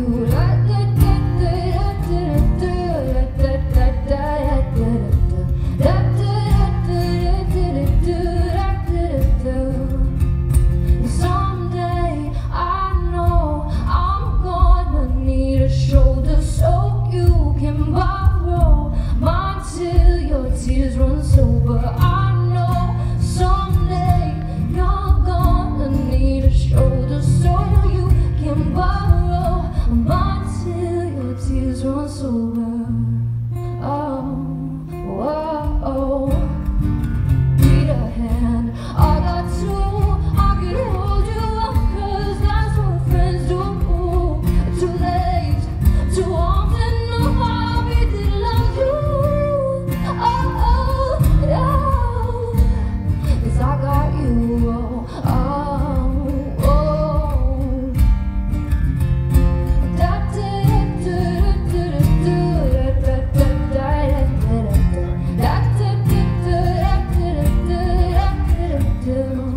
Need a hand.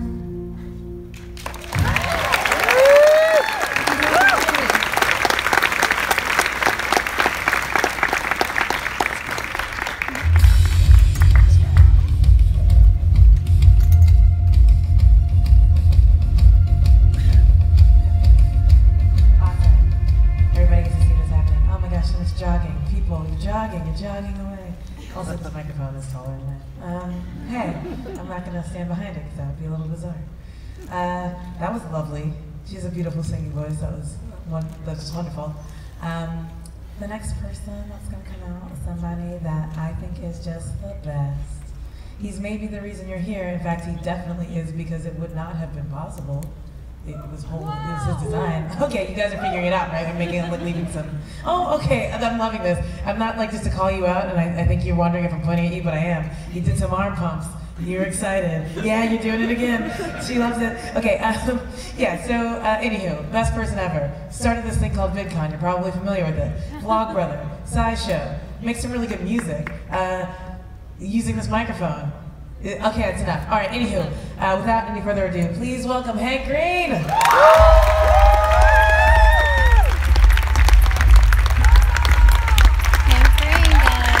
Hey guys, I hope you don't mind me use the podium. So, I'm tired of walking around. It's been a long lots of walking around. Madeline's backstage just before she came up. She refreshed her phone. She hit 4 million subscribers. That was pretty cool to watch happen. And it happened for, yeah. I like, oh man, it's such a, this is not, I need to do my talk, you guys. Not gush about how happy I am that all of you are here. And that all these people share their insights and talents and skills with us. I want to talk about, I want to talk about YouTube. I want to talk about online platforms. I want to talk about creators and online platforms. Because this room is full of people who do this for a living, or they're working to do it for a living, or they make some money off of it, or they just love it. And interestingly, I will often talk to people, and they will be incapable of telling me what the relationship is between them and the platform that they make content for. Because it's weird, right? Like, we just had YouTube up here, and it was very clear that they imagined it a certain way, and we imagined it a certain way, and it's in our heads a certain way, but there's a very specific legal way that it actually exists. And it's this word.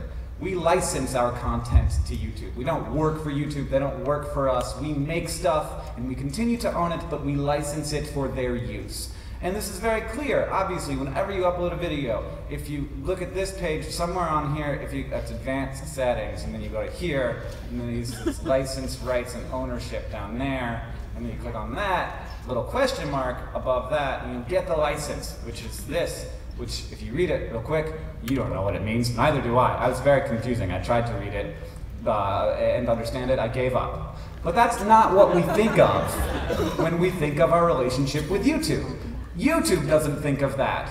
The platforms don't want us to think about it that way. They're not thinking about it that way.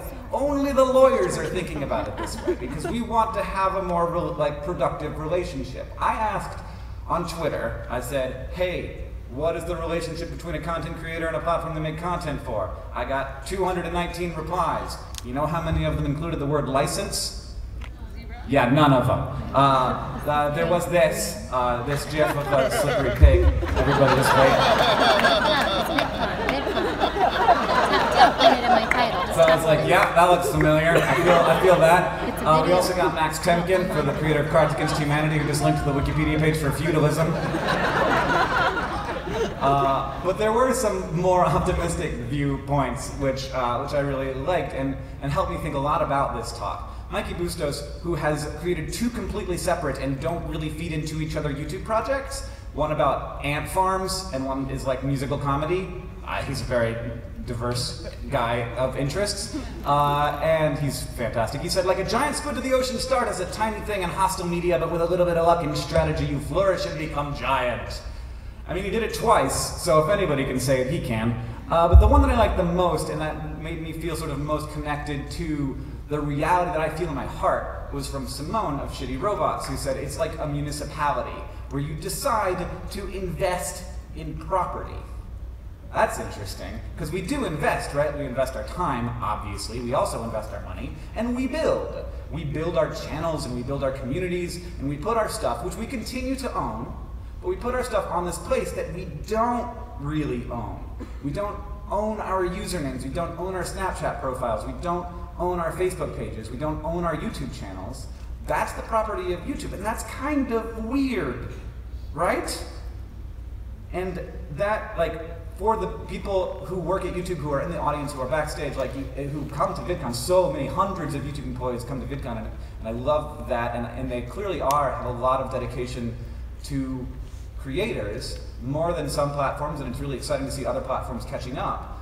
But it's important to understand this when like looking at the most liked answer that I got to this question, which was from Dan Hardcastle, which was just the one word, abusive. Now that is obviously a little bit of a joke. I wrote to him and I said, how much of that is a joke? And he said, like, it's like 50-50.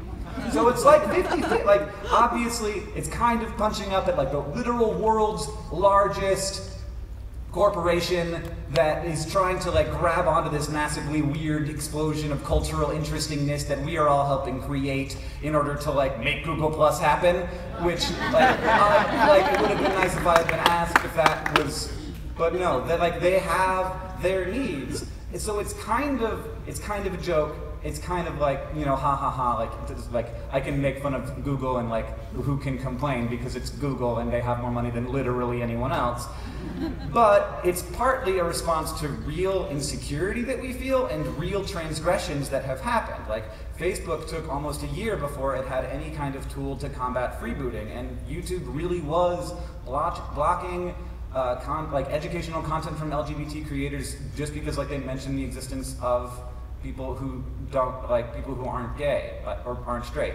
Wait, you know what I mean. So now, as we saw throughout this year, and have seen for a long time, when creators are upset about things, like the people on the platform are upset about things as well. Like, and it's interesting, like, because it's a little bit like we live in these spaces, and so these videos that people make are kind of like the local news.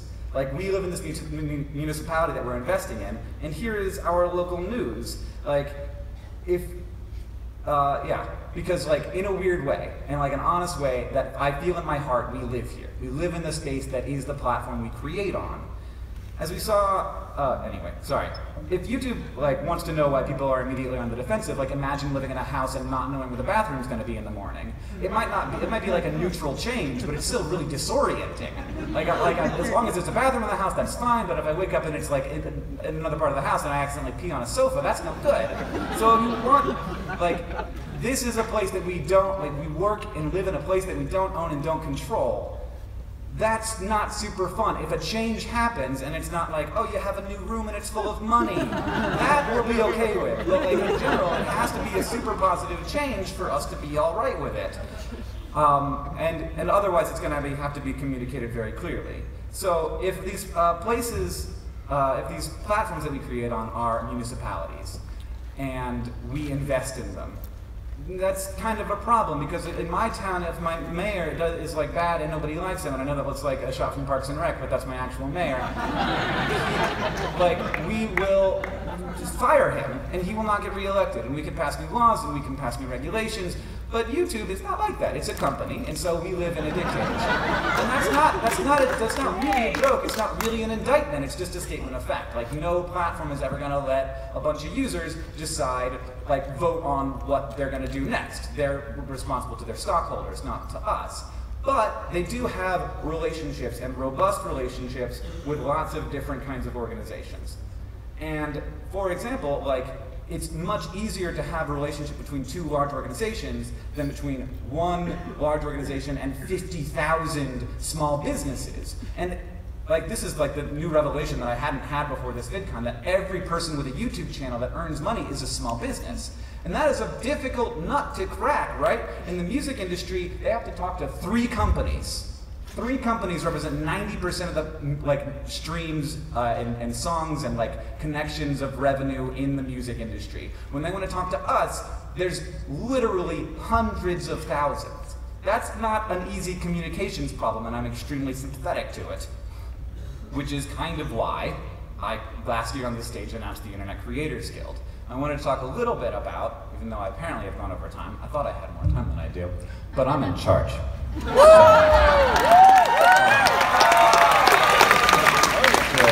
Sure that Travis is really excited that I said that. I apologize to him, and I will apologize to him later.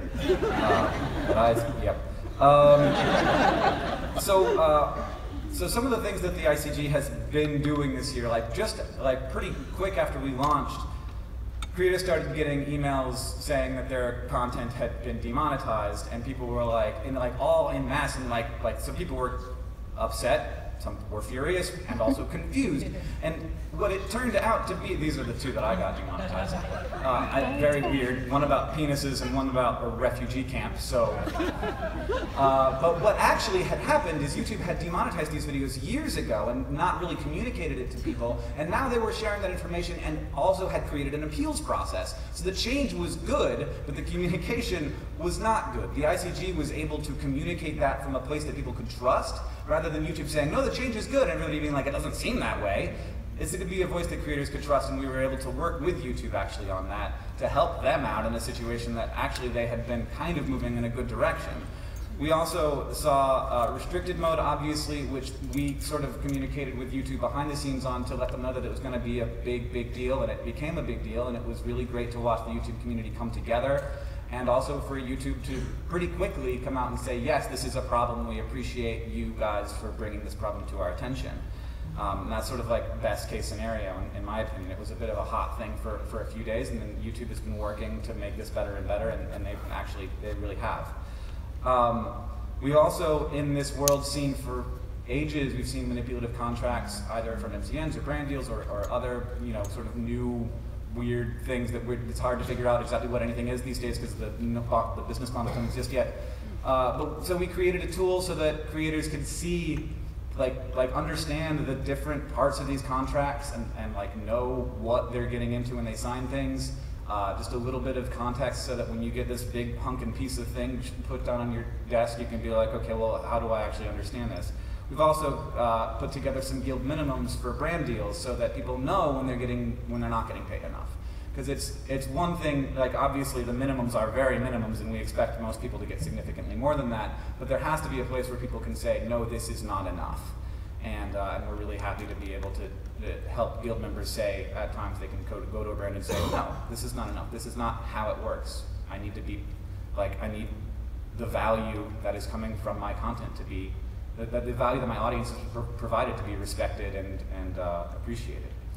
And then, of course, the most recent thing, and of course YouTube was talking about this as well, is brands en masse, at least for a while, leaving YouTube, and everybody's CPMs being initially impacted a lot by this. And then what we've seen is that a lot of people have gone back to normal. Almost all of the content that we represent at our company has gone back to normal, but a lot of creators, it really hasn't, and it's very unclear what the different, like two creators who make very similar content, one will have 10% of what they used to be making, and one will be back to normal levels. And we continue to work with YouTube behind the scenes to understand exactly how this is working. And I think that the Guild has been, gathering information at this point, and trying not to go after YouTube in what is for them also a very bad time and a kind of a bad thing. But what we need to understand is that creators are we absolutely rely on advertisers, but we also we are an important, obviously an important piece of that ecosystem. Now, I don't want to catastrophize. There are lots of good things, so many good things, about what has happened in this. 10 years ago, this didn't exist. There are so many more video creators in the world now than there were 10 years ago, right? This opportunity that has been created by these platforms is fantastic. But as I've walked around VidCon, more and more, in a way that I haven't in previous years, I hear platforms talking about how, we were once creating for users, but now we need to be creating for creators because they're the people who get the users into the platform. And that's very exciting. But at the same time, as long as, obviously it's much easier for a major media CEO to bend the ear of one of these platforms and to get sort of use their existing value that they have had for a long time that maybe isn't the most applicable thing to a platform, but to sort of wedge themselves into it. It's much easier when you represent such a large institution to maybe get a couple of features that really work well for you, or a couple of algorithm tweaks that maybe, no, they don't actually tweak the algorithm for anybody except for themselves and for users. But a couple of things that might benefit them. If we're not working together, it's so hard for them to say okay, I've heard people complaining about this, but is it 50 people or is it 5,000 people? It's a hard communications problem for YouTube, which is one of the communications problems and one of the problems that the Internet Creators Guild really wants to solve. Sorry, I skipped over the part where I was going to use this slide. So it's just there. That was what I was going to say, catastrophize. I was going to hit the button and show that, but I didn't. But we build these platforms. We are the reason they exist. Creators create and they bring the audience. We create the value that is in these places. And sorry, I'm going to read the end so I don't mess it up. The Internet Creators Guild is working to build a world that recognizes the importance of these thousands of small businesses that we have. So I would love it if you would check it out, and the more people we can get to sign up, obviously it becomes much easier to pay our bills, and also to say that we really are representing all creators and can move forward and say to these platforms, this is what we need, and this is how we are going to move forward. And I'm hearing more and more these platforms understanding that, yes, this is a license, but it is deeper than that. It is a deep connection between these organizations, and we mutually benefit when you are helping us out. And I'm really pleased to see a lot of platforms creating new tools, both for helping create stuff, helping build audiences, and for creating, turning some of that value into stuff you could buy groceries with. Thank you so much for coming out to VidCon. Thank you to all the Guild members in the audience for coming out. And I will get back after you here.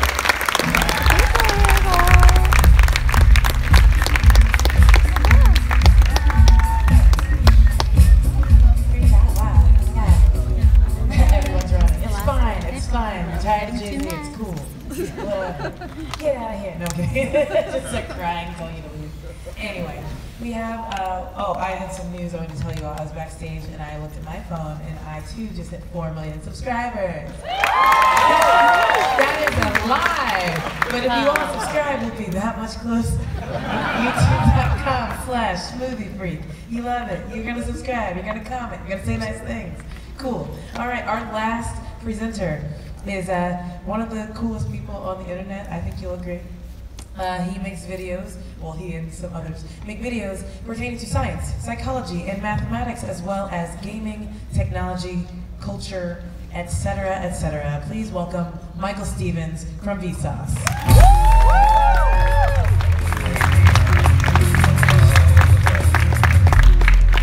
Hey, VidCon. Michael here. Just like on the screen.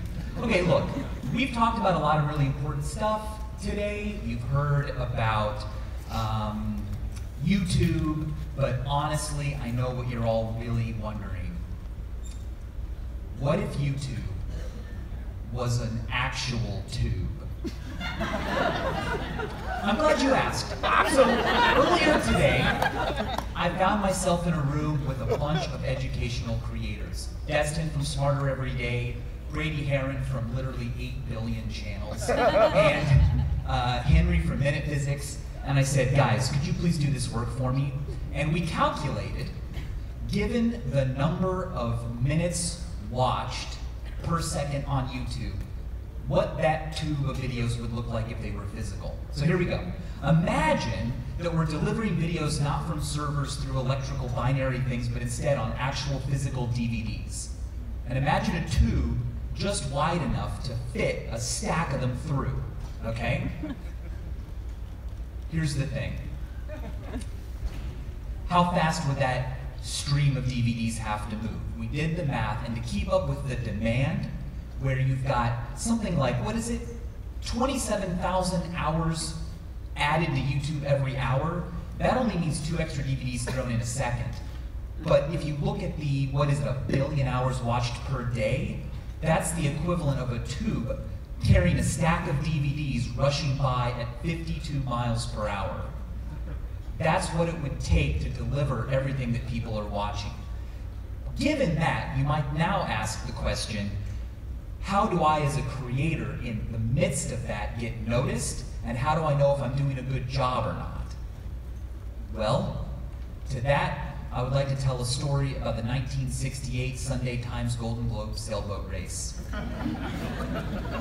Almost 50 years ago, the Sunday Times in London decided to throw a competition. Who could be the first person to sail around the Earth, to circumnavigate it, only using wind power, alone? Really dangerous, really lonely, really scary. And one guy named Bernard Montessier set out, and it was excruciatingly boring. He was surrounded most of the time by nothing but an infinite horizon. He was alone, and it's very easy in that kind of a scenario to feel totally insignificant, but also totally awesome, because everything you do is just what you want to do. He wrote in his journals that he felt like an atom, but also like God. So, but it's also very dangerous. I mean, we're talking 6 to 8 months alone on a sailboat in the middle of the ocean in the 60s. You can't pull up your GPS or call your friends or check Twitter or anything. You're alone. And if you die, no one even finds out for a long time. But after about 6 months of traveling, down from England, down the bottom of Africa, through the southern Indian Ocean, underneath Australia, all the way across the Pacific, and then underneath South America, he was spotted around the Falkland Islands, headed back up the Atlantic to England. And everyone in England freaked out. They started planning celebrations. Montessier was going to be the first person to sail around the world alone. And he knew that this was about to happen. He was about to win a huge cash prize and go down in the history books. But in his journals, he started writing about this thing he was fixated on. He said, the 2 most terrible things that can happen to a person are for them to not achieve their dream, or for them to achieve their dream.